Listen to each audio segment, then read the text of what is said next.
Gamers, welcome to another Genshin Impact video. Today I actually have a live stream recap for you. So there's a lot of yapping in this video, so I'm going to try to get through it in a reasonable manner. So wish me luck, and hopefully this video proves useful to you. So early on in the live stream, they actually show off the trailer at the very beginning where we have our two very popular characters, the Pirate Archon and Capitao, face off for like a second here. And the Pirate Archon, she looks fantastic. Her hair lights on fire, and it's exactly what I wanted to see. And, the game actually looks pretty good here. Okay. I will say, personally, I'm not a big fan of Capitao, and he looks like an NPC. If he dies, I will not care whatsoever, but he is indeed here. You didn't even see the sunglasses before? She does have sunglasses, yes. But yeah, anyways, he's here. He should have been more buff. Big L on Genshin Impact, but, can't have cool-looking, Chad Min here. But they do have a basically beam clash, right? So that's pretty cool. I need to have her do this in game and not just it be in a trailer. But yeah, that's there. It's sick. Love to see it. Love the guitar riff. Big W there. Or, well, not really big W, but there's that. And then they yap for approximately a whole hour before we get to anything useful. So they're yapping. They're showing us a couple things in the world. Then we get the first code, which again, codes will be in the description. And then we finally get into the character showcases like 30 minutes into the actual video. So we have our Geo 4-star character who is, a Geo 4-star. Not really much more to say there. Should have done a Hu Tao pass switch instead. True. That would have been more hype, dude. Element switching in this game, that'd be hype. But yeah, show off the new character. She's got some movement tech with her drill. She can go up walls, do various things like that. Has some pretty impressive AoE capabilities. Show off the other new character, Mulvani. I'm probably butchering the names, I'm not gonna lie. You can correct me if you want. I definitely said her name wrong. There's no V there. Regardless, Surfer Shark Girl. She's got a shark that she rides on, and that's her movement tech. And of course, she's a Hydra DPS character. We pretty much already know this.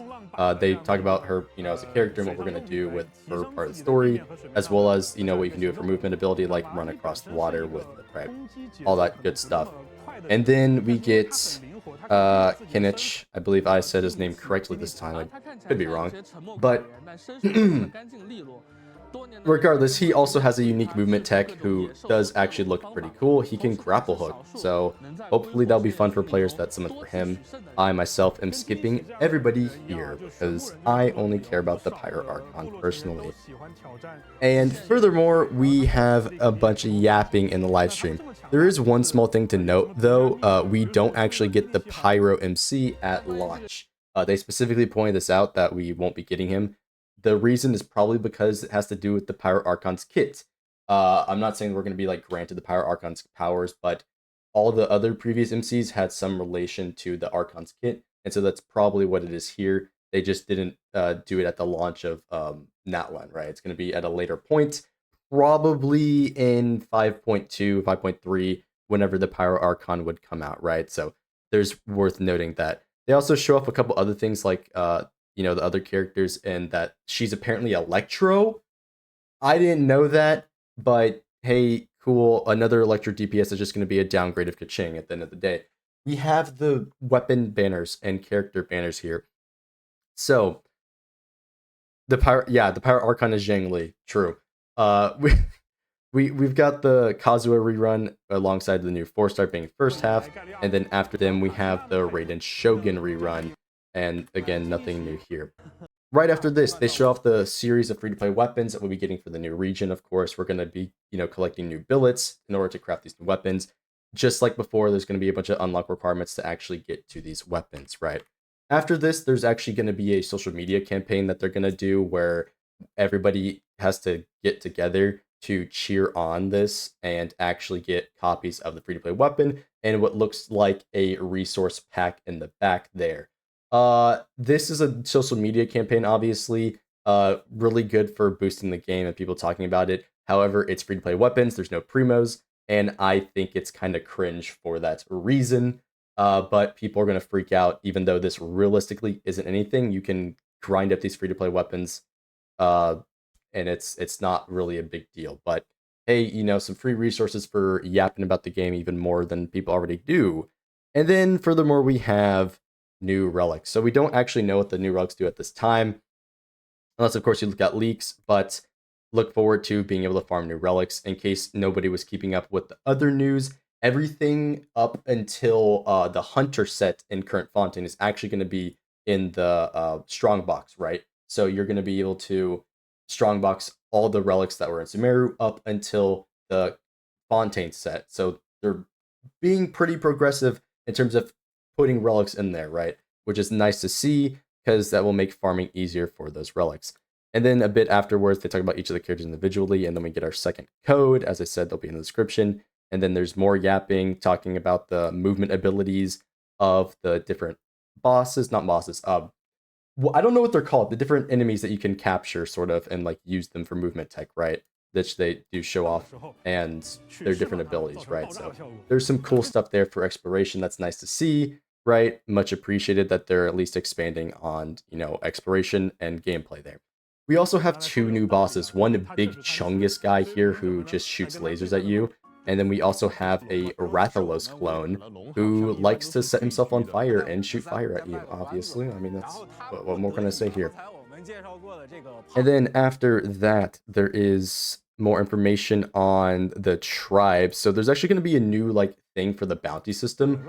It wasn't very clear here, but basically what they're saying is that they're going to split up the bounty system into three individual, not three, I think it was four individual sections or something like that. Again, it wasn't explained clearly, but basically we're going to go into each tribe and do a series of trials and missions instead of bounties, right? So there's going to be a revamp here of bounties. It's going to be pretty much the same thing realistically.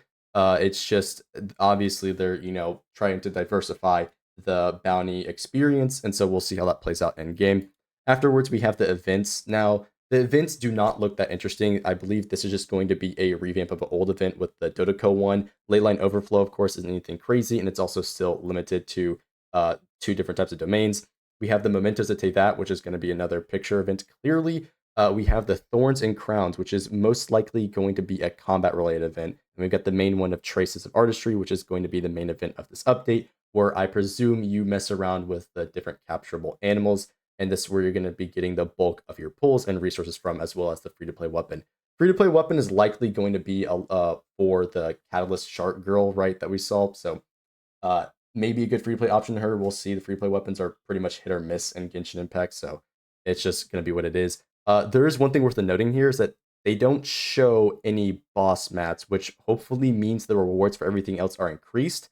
Again, boss shards are the most worthless thing for this game, and I don't know why they do that, but hoping, at least because they've said it a lot in this live stream, that they're actually going to work on the rewards for these events, because previously event rewards were not good, and I still think it's ridiculous that we only have one Ley Light Overflow just for XP or more for 6 days, or 3 days, or whatever it is. It's not enough. You got to keep up the events. Not looking too good, personally, on the event side of things. And then, of course, the devs do a competition to see who's best at doing the parkour, and they're obviously throwing for content. And then we get into another interesting point here with the Primo rewards. So Hoyoverse likes to gas up the rewards they give for players, right? If you've watched any of their live streams or previous stuff, you know what I'm talking about. But they're not clear on this section right here, but what they said for the Archon Quest of the 3 new updates, so that's going to be 5.0, 5.1, 5.2, and those 3 Archon quests are going to have Primo rewards for completing them.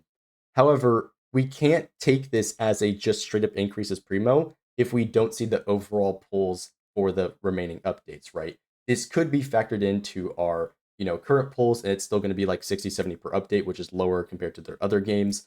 And so we'll have to see how this actually plays out. But it seems they are giving us more Primos. I can't confirm this though, because again, vague wording, and we can't really know without actually seeing the numbers whether or not this is going to happen.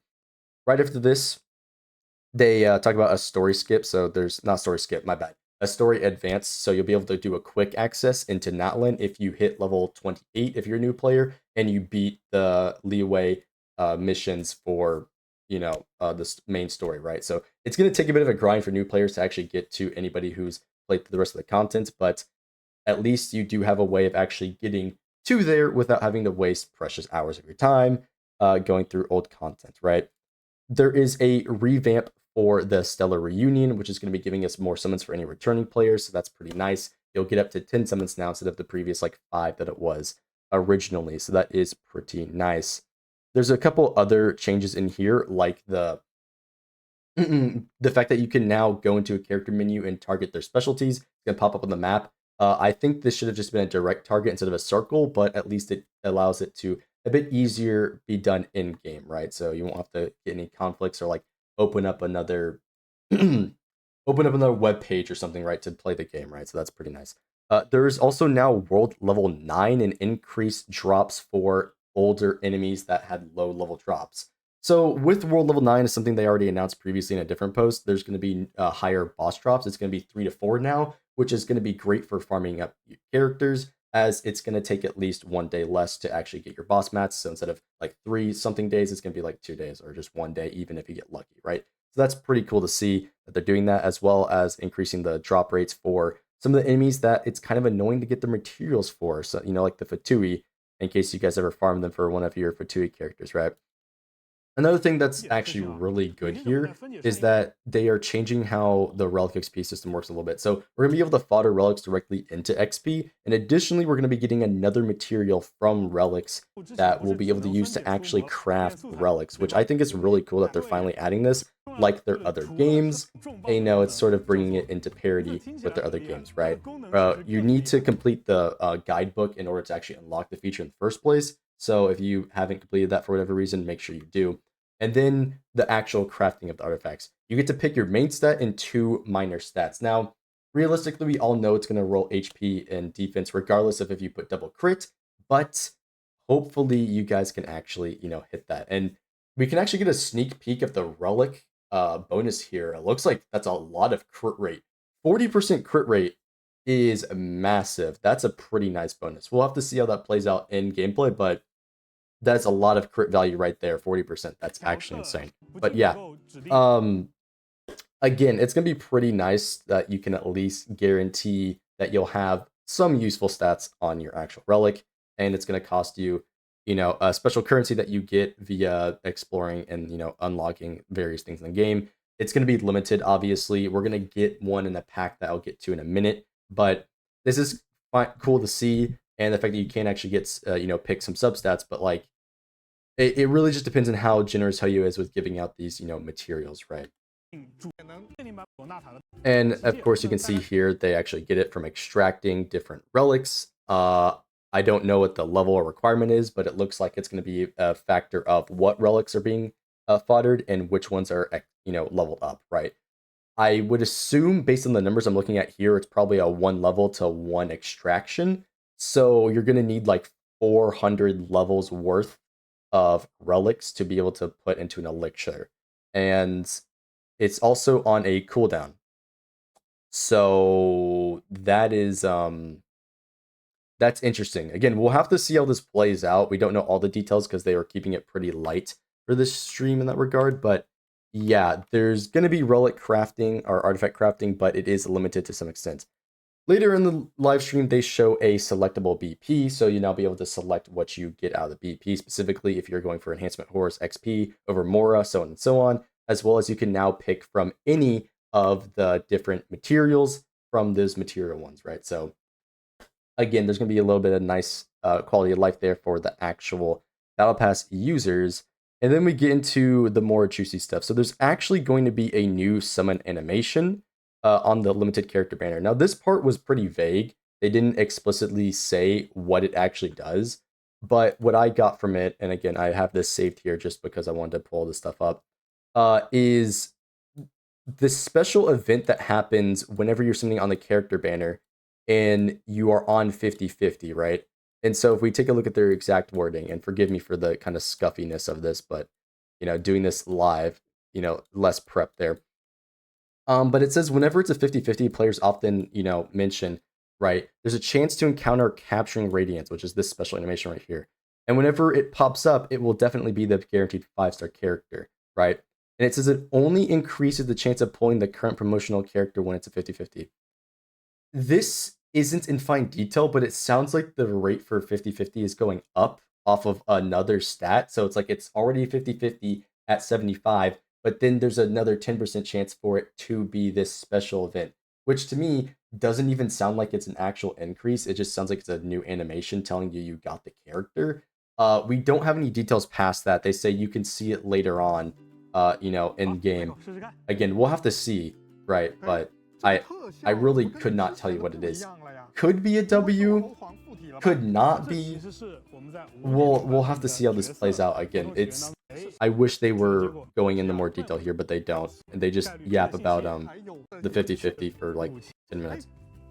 Then another feature that's just gonna be really good for those paying players is that the weapon banner now requires one less loss to actually get your fate. So this is bringing it in line with their other games that have a 75-25 and then guaranteed for the weapon.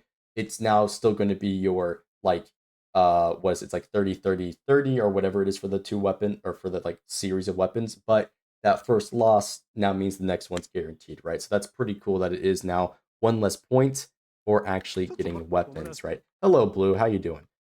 And then after that is probably one of the biggest things they've done, and I know people are going to go crazy about this. Now, you need to take this with a grain of salt, but there is actually a 5-star standard collector selector, right?